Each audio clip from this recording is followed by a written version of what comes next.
Hey,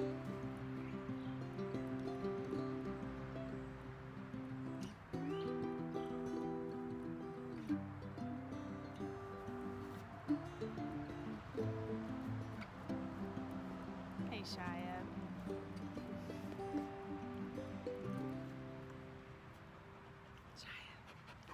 Hello everyone, welcome back to the Wild Woman Pantry channel.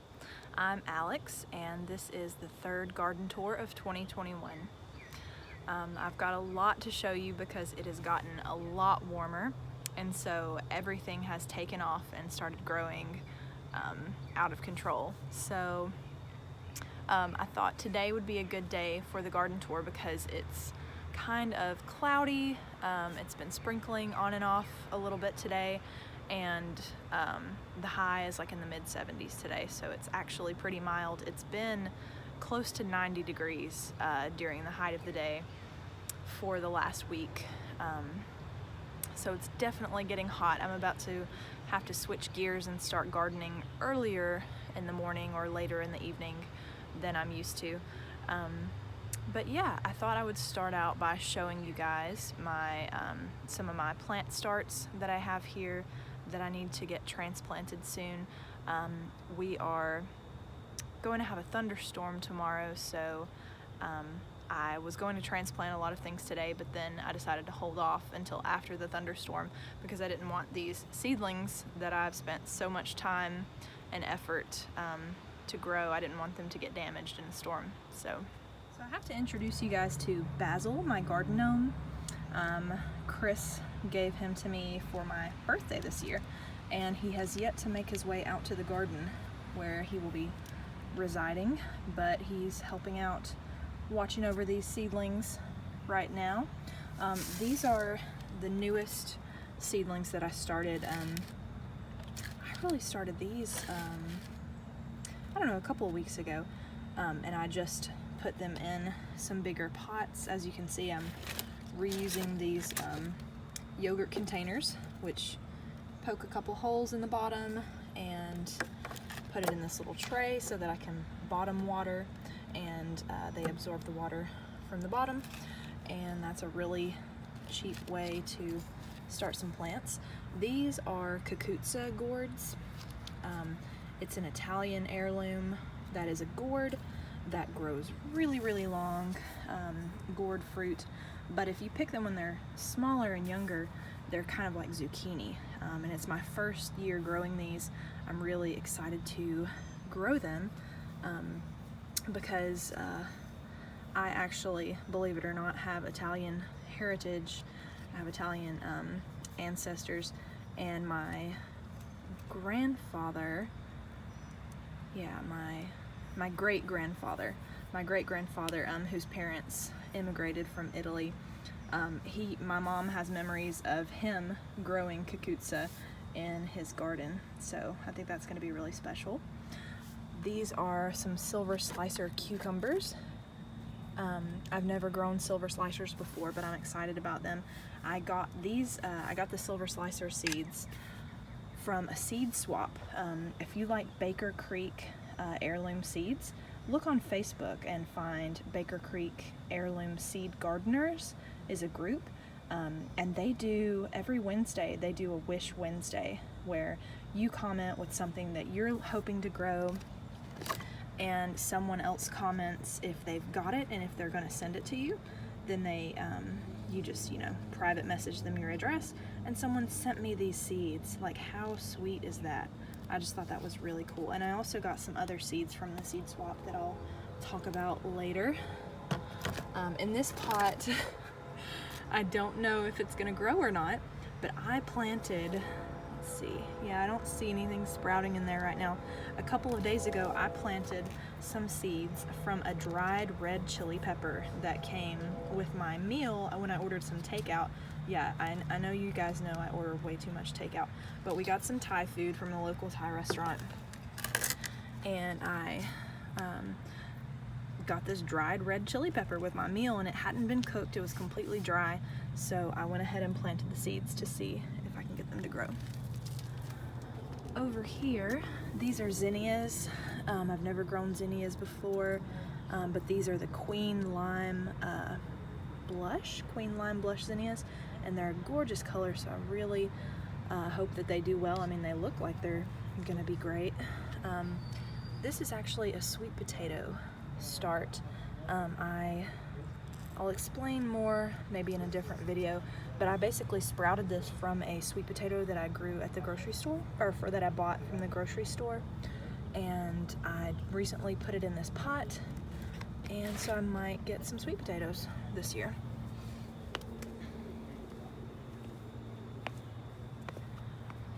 Here are all my tomatoes. You guys, I have 36 tomato plants. I actually have more in this little tray. This was the tray that I started all my tomatoes in, and I kind of took what I needed out of here and separated them out into the larger pots. And I don't know what I'm gonna do with all these little tomato babies, because I definitely don't have space for these. Over here, these are the 36 tomatoes that are going to go in my garden.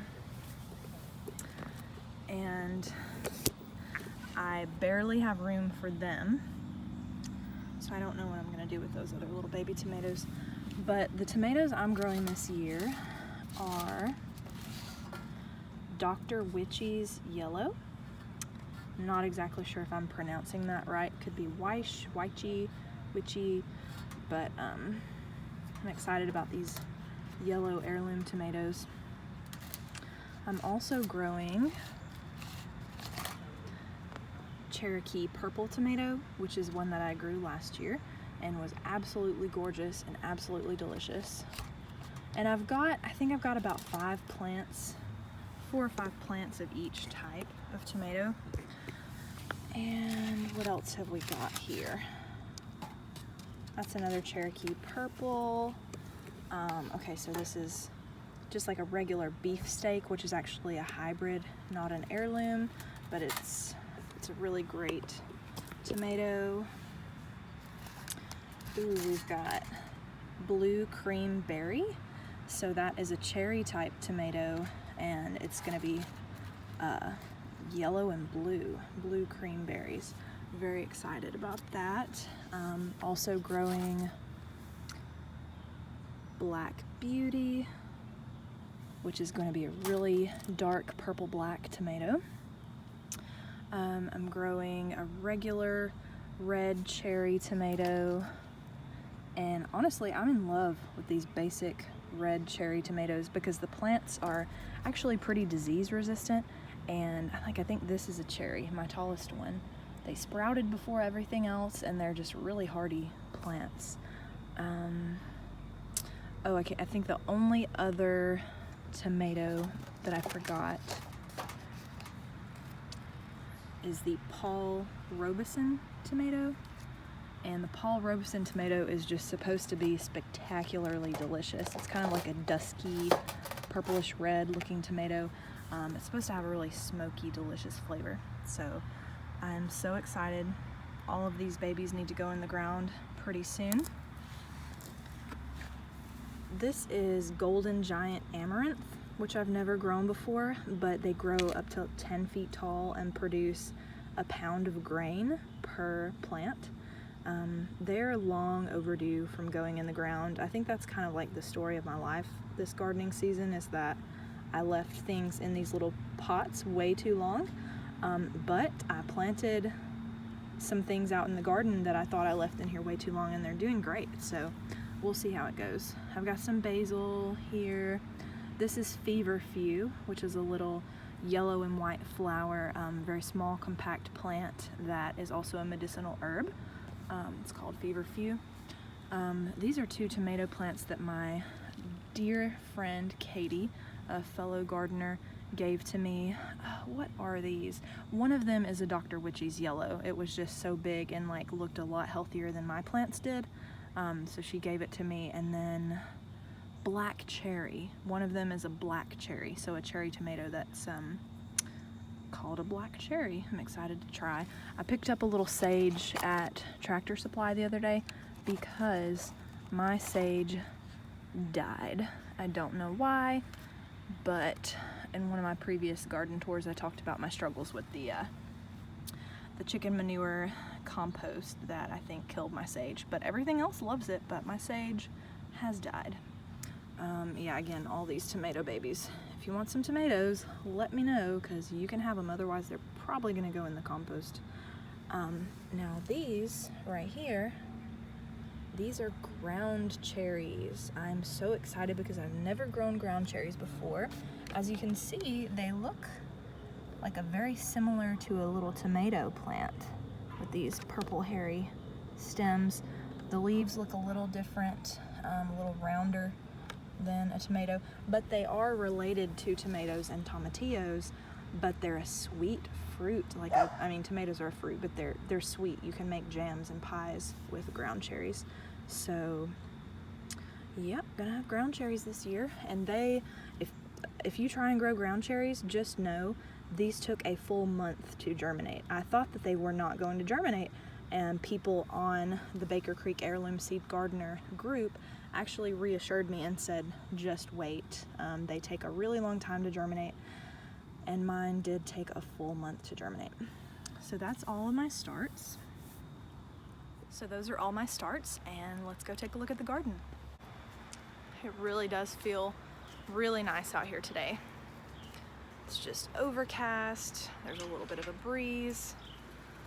I'm not drenched in sweat like I have been every day this week when I've been out here working on the garden. See behind me this hydrangea bush that I didn't plant. It was here when we moved here, and it's overrun with vines and things, but it's starting to bloom. Really pretty. I finished my cattle panel arches. I have 4 of these amazing arches that I'm going to be covering with beans and cucumbers, everything. I love this. I just have a vision in my head of this being like a really cool tunnel covered in vines, and just picturing my daughter just running through the tunnel, and it's going to be really special. I'm really proud of these arches, and I just can't wait to show you guys what it looks like when there is food growing all over them. Let's see, we can start down here because I've got some new things to show. This is a brand new bed that I made from cinder blocks for my tomatoes. So as you know, if you watched my previous videos, I made garden beds. I kind of put them directly, it's hard to describe. They're not really raised garden beds, but it's several inches of compost that I piled just on some cardboard on my Alabama red clay dirt, and I kind of used wood chips to contain that compost. So I made 4-foot by 8-foot beds, and as you can see, the yard slopes. It slopes this way and it slopes this way, and these 2 beds were getting washed out whenever it would rain really heavily. It would just look like a river running diagonally that would just wash soil out of these beds. So I decided that these 2 needed some kind of container. So I've built this raised bed out of cinder blocks, and I went with cinder blocks, one, because lumber is really expensive right now. Due to COVID, it's like 5 times as expensive as it was last year. And okay, I'm gonna have to show you this lizard that's got his head poking out here, if he doesn't run away. I don't know if you can see. Oh, he's hiding. I think he's a skink. I think that's what you call him. Hi, skink. Skinks are really cool because they eat bugs and things that will eat your plants. So that's nice. But yeah, and also the cinder blocks won't rot, whereas a wooden raised bed is going to rot really quickly in a couple of years, because you really don't want to use treated lumber for a raised bed, because lumber that's been treated with chemicals is going to leach chemicals out into your soil and into your food and into your body. So I went with cinder blocks, And a bonus of using the cinder blocks is that I can fill all of these holes with soil and plant flowers in them. So I'm going to plant some beneficial companion flowers like marigolds, calendula, nasturtiums, things that repel garden pests and also make my garden look really pretty. So I'm excited about that. And I've got to build this when I started on it today, but since the ground is sloped and I want these beds to be level, I have to dig away some of the dirt here on this end to make it level, and I have to dig out a lot on this side. So that's a bit of a project. If your ground isn't just really level and flat to begin with, then there is a little bit of work involved in digging the ground out to make a level bed. But I'm really excited to get my tomatoes in here. Over here we have my potato plants. I've never grown potatoes before, but they're so cool. You can see that they look like a tomato plant. They're actually related. They're in the same family, and this one's blooming. They're in the nightshade family, and if your tomato plants, they're gonna bloom. If they produce a green fruit, don't eat that. That's poisonous. They are a nightshade. But after they bloom, about 2 weeks after they bloom is when you can start digging potatoes. And they're gonna be pretty small, so you can leave them in longer and let them get as big as you would like. But I'm also excited because I figured out that you can use wood chips to hill up the potato plants. You really have to hill them up. And some people use straw, some people use compost and soil, but I had a ton of wood chips, so I decided to use wood chips to hill up my potatoes. And the reason for hilling up the potatoes is that the plant produces the tubers along the stem, and if the tubers get sunlight on them, they will turn green and become toxic, and you can't eat them. So you have to keep the tubers covered up and away from the sunlight so that you can eat them. I'm really excited about these potatoes. This end of the bed is empty right now. I'm going to put sweet potatoes here. It is just now warm enough for sweet potatoes. They like really warm weather. Got a few radishes scattered over there, but they're not doing too great, so I don't really mention them.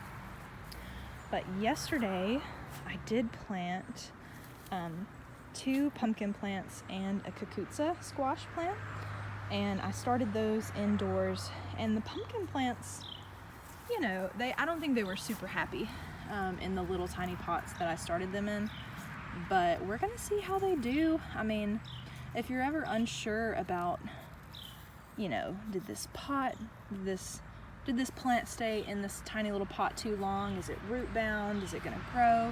Just plant it, because if you plant it, there's a chance that you might get some food from it, and if you don't plant it, you definitely won't get food from it. That's something that I learned from Jess at Roots and Refuge Farm. You can watch her videos. She's really inspiring to me. And yeah, so that's a kukutsa that I started, and it looks all right. I think it looks better than that little pumpkin did. And yeah, hopefully these guys are gonna grow up this trellis. Over here, we've got turnips. These are Haida Benny turnips, and they are getting ready. Can you see them? It's hard to see. Those are small, but there are larger ones over here. You can see that one getting ready. So yeah, I'm gonna let them get a little bit bigger before I harvest them. This lettuce looks great. I've got 2 kinds of lettuce. It's Butter Crunch and Paris Island lettuce, which is really interesting looking. I'm excited about my lettuce. And then the kohlrabi is doing great, besides some heavy pest damage.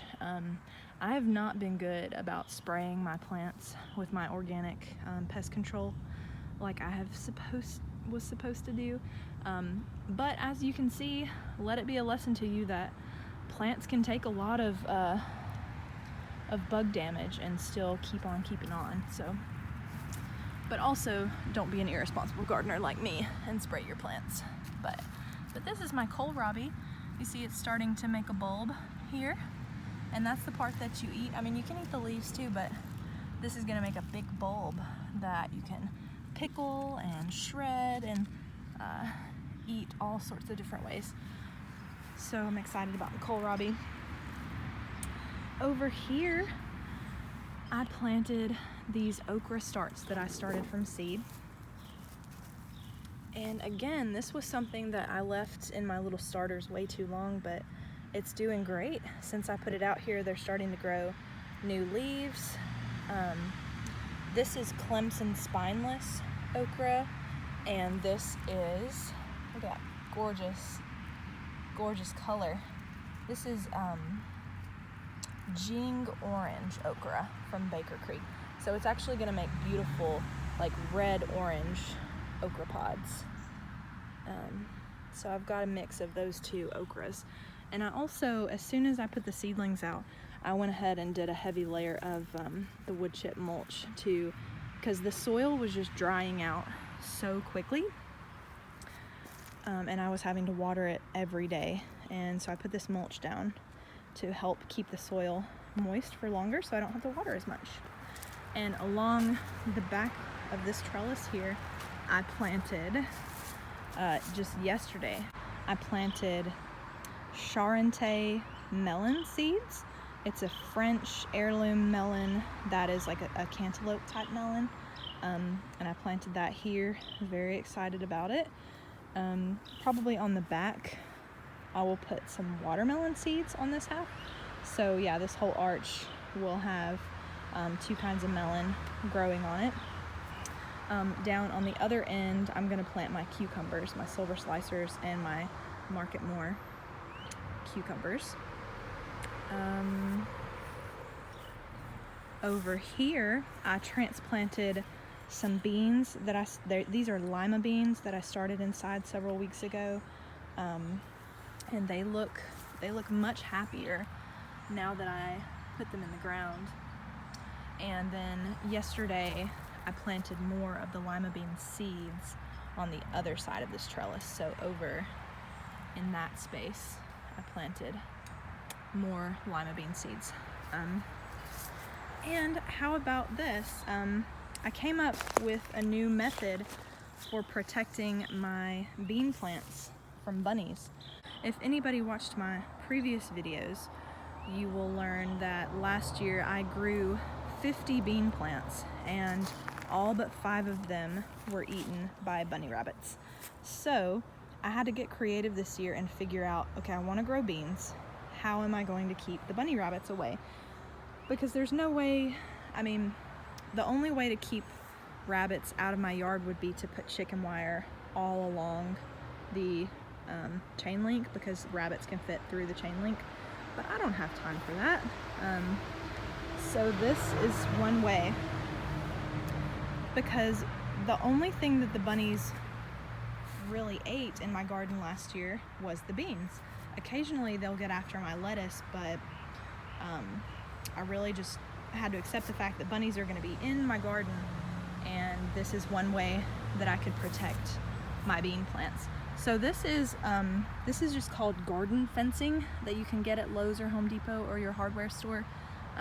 It's like, I guess this is like 3 feet, might only be 2 feet, but it has bigger open holes at the top, and then down at the bottom the wires get closer together, so bunnies cannot get in there and get my beans. And it's also protecting my snap peas. I did have a little bit of bunny damage from my snap peas before I put this protection up. And you guys, these are my first ever snap peas that I've ever grown. I've never grown snap peas before, and they're delicious. Yeah, Ava and I just come out here and we just eat snap peas fresh off the vine. They're so sweet and so tasty. I had a friend, I was showing a friend my garden a couple of days ago and offered her a snap pea fresh off the vine. Look at that flower. I don't know if you can focus on that.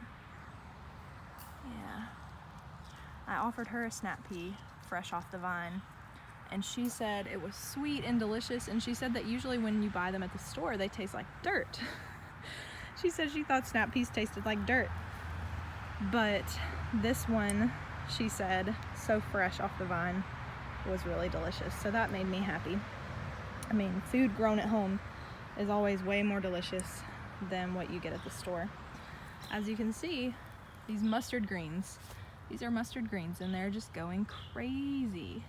And this chard, all of this chard here, it was so tiny, like this size for the longest time. For weeks and weeks it was so tiny, and I guess it likes the hot weather. It got warmer and the chard took off.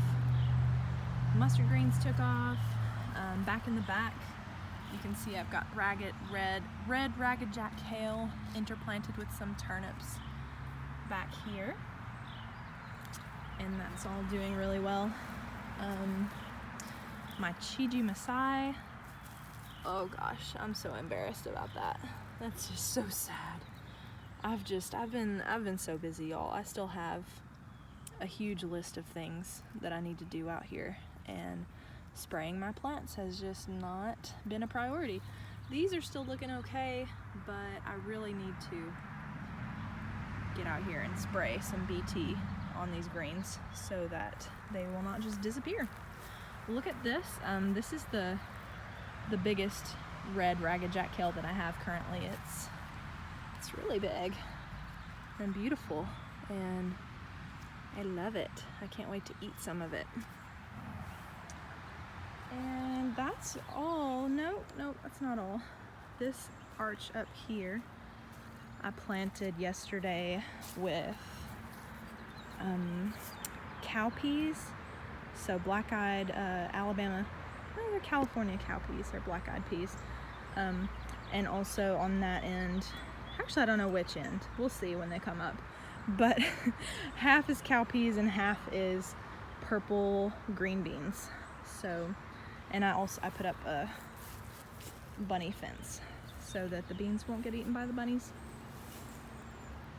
And now I can show you my flower and herb garden.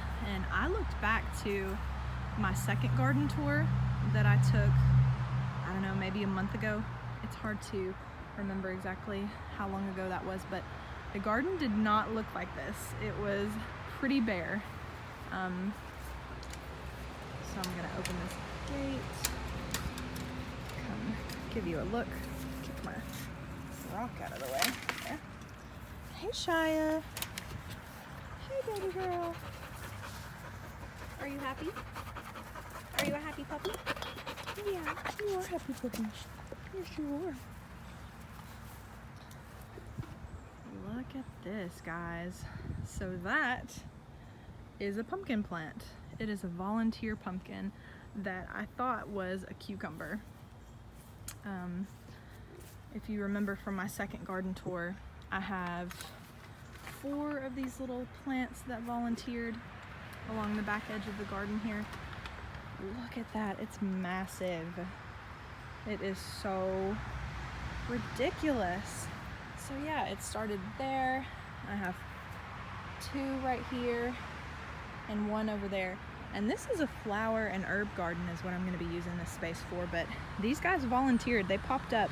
I think I must have just, I threw some jack-o'-lanterns, some pumpkins into my compost pile last year, and evidently the seeds did not get composted because I've had these pumpkin plants grow. But I'm gonna leave them because, you know, they're wild and wonderful, and this is gonna be a really cool space with like tall sunflowers and just brightly colored flowers everywhere and fragrant herbs and this crazy pumpkin vine that's going everywhere. Oh my gosh, these have just grown in the last couple of days, these little secondary stems coming off of the of the original vine, and I've just been weaving it in and out of these fence pickets here. And you can see here, this is the only female blossom. That's not a good angle.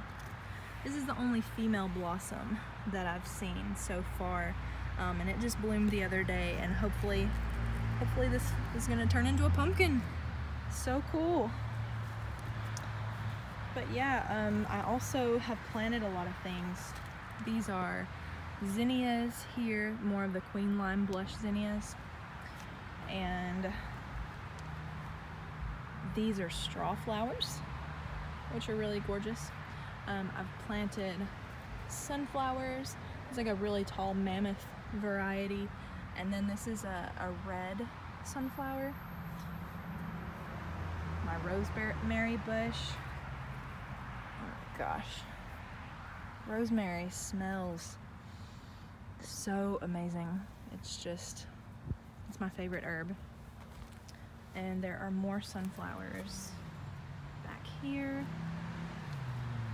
This is a volunteer tomato plant, and I just decided to leave it because, hey, maybe it will give me my first tomato. Maybe I'll get a tomato sandwich earlier than anticipated. And yeah, again, I've got more straw flowers on this side. A couple of sunflowers over here along the back. I also planted kind of a border here, and this border consists of feverfew, alyssum, and it alternates feverfew and alyssum all the way around. And then back here, it alternates feverfew with little California poppy seedling. I started these California poppies from seeds, and hopefully they'll do well. They look really pretty on the packaging. And then that lemon thyme plant is much bigger. That's much bigger than it was in my last video.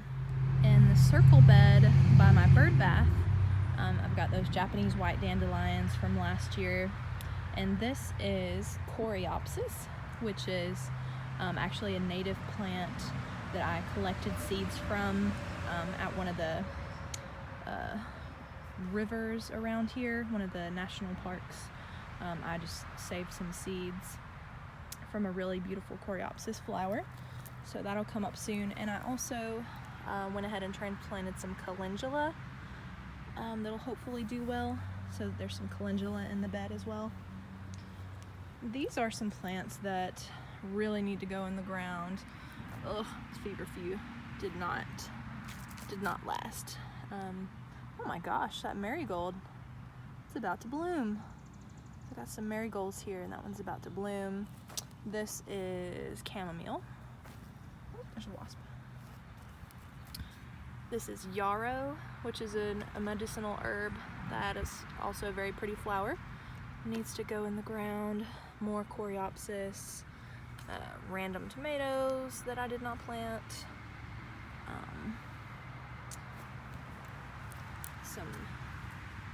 That's red ragged jack kale. I might put that red ragged jack kale in this garden because it's so beautiful and it would look really pretty among the flowers. Look how tall this echinacea is. It is fully 4 feet tall. Also, this lemon balm behind me is huge, and I need to harvest lots and lots of this lemon balm. I had to back up so I could try and show how massive that lemon balm has gotten. It's huge. It has like grown 4 times the size it was in my last garden tour. And with lemon balm, you can cut it down several times a season. So harvest all of that and just leave a couple inches of growth at the bottom, and it will grow back again and again over the summer. So I'm going to tie it up in bundles and dry it and have like a year's supply of dried lemon balm tea. It's going to be amazing. The echinacea has bloomed.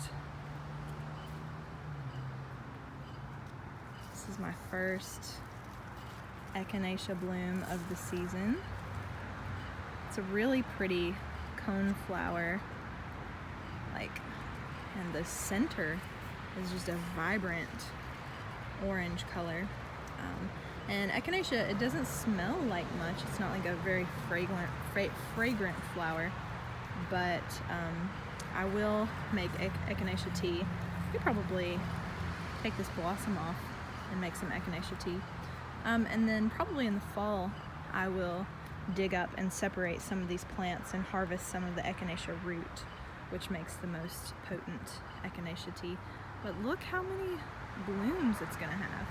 Oh, this one's starting to open. That's cool. Yeah, it's gonna be covered in blooms. Just look at all of the blooms everywhere. This is my cilantro that has gone to seed. So it's coriander now. Check out all my chamomile. It got so tall that it fell over on a windy day, but I've been harvesting, probably 2 cups of chamomile flowers every couple of days. And then around behind this lemon balm, I've got a bunch of weeds, as well as this rose plant. This rose bush has bloomed. It was a lot prettier a couple of days ago. It was a really pretty pink, peachy rose, but here's another bloom, another bud about to open there. And you can see the chamomile. And I just want to show you guys if I can get back here. It's first of all, just look at all these chamomile flowers. They're so cute. They're so happy, and they make me feel so good. I've been having tons of chamomile tea from these flowers, and I've learned just how powerful of an herb it is. It's an herb that's classified as a nervine, and a nervine is an herb that supports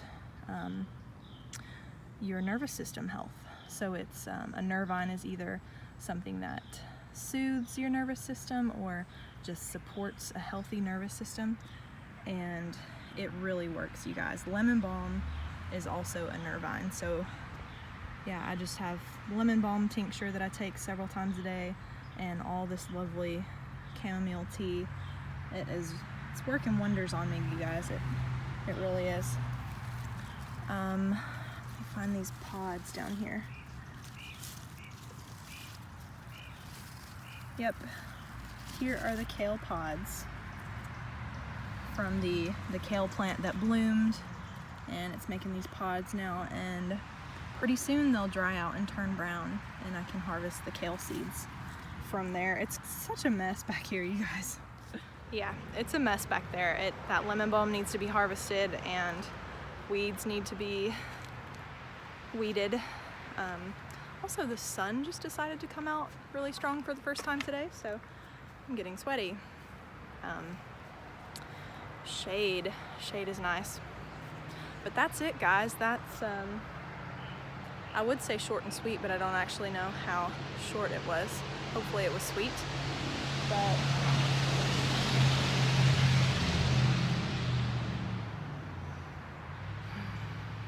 I'm really, I say this a lot, but I'm really excited about the garden and about everything that I'm gonna grow this season. And yeah, I've expanded, this was my garden space last year, and I expanded to this whole space over here this year. I wanted to grow more things. I got the bug, and just need more space to grow everything I possibly can. But yeah, thank you guys for watching, and I hope that you enjoyed this garden tour. And if you'd like to see more garden tours and tutorials and things of that nature, just hit like and subscribe, and happy growing.